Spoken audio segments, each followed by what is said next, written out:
In talking about what love is, we come to the concept of long-suffering. Love is an aspect of God's nature in which is manifested by him seeking the best for the one loved. This attribute of his nature was actually shown to the disciples in the person of Jesus Christ and shared with all those who believed their message, so that even today we actually see the love of God being expressed through the church.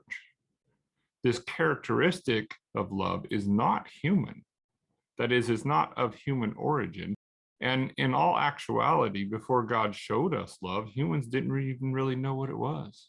At best, the quality of love that we as humans could actually show was really something that sought its own benefit. That is, there was a willingness to sacrifice for what we wanted, but not for the benefit of another person. That's a human quality of love. Now that the world has actually seen God's quality of love through the church, today we actually have the world deciding that it can express this type of love without God.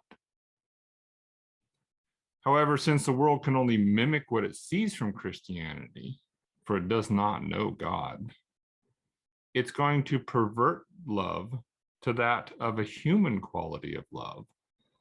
And it even goes as far as to imply that its love is as good, if not better, than God's, because it's all inclusive.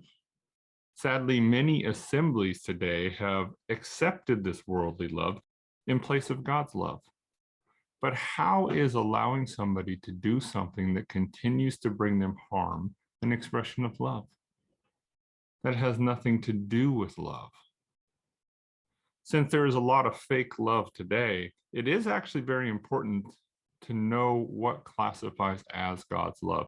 That is, how do we actually identify when a person is expressing God's quality of love, that is a Christian, or when an unbeliever or a carnal Christian is actually trying to mimic God's quality of love with a human love? 1 Corinthians chapter 13, verses 4 through 7, give us a very clear description of the characteristics of God's quality of love. It starts out with long-suffering. 1 Corinthians 13:4, love is long-suffering. The long-suffering is a long holding out of one's anger against unreasonable people, and it is a result of having an objectivity of mind, as we're focused on the goal. As we live out our Christian life, we are going to encounter some very unreasonable people. And I'm not just talking about unbelievers, I'm talking about people who are in the church. However, we can learn from God in how and why he manifests long-suffering towards us, so that we can actually deal with these kinds of people. We see over in 2 Peter chapter 3 and verse 9, why God actually has long-suffering towards us, or one of the aspects of why.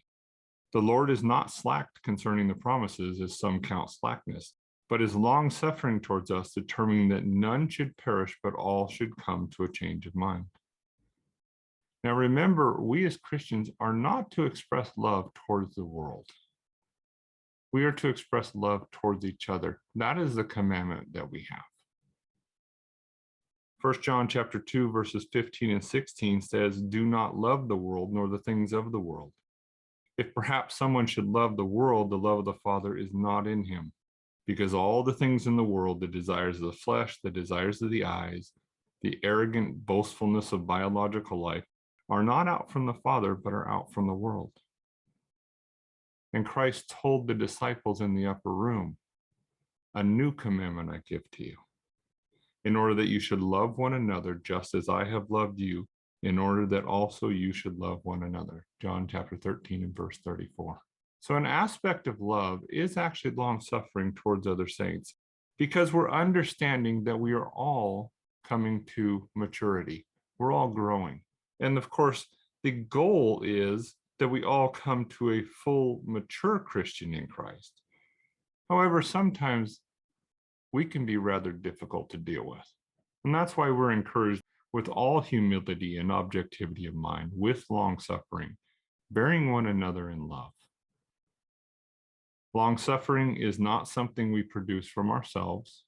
So this is not by self-effort. It is actually a result of being spiritual and is part of the fruit of the Spirit. So we're using that.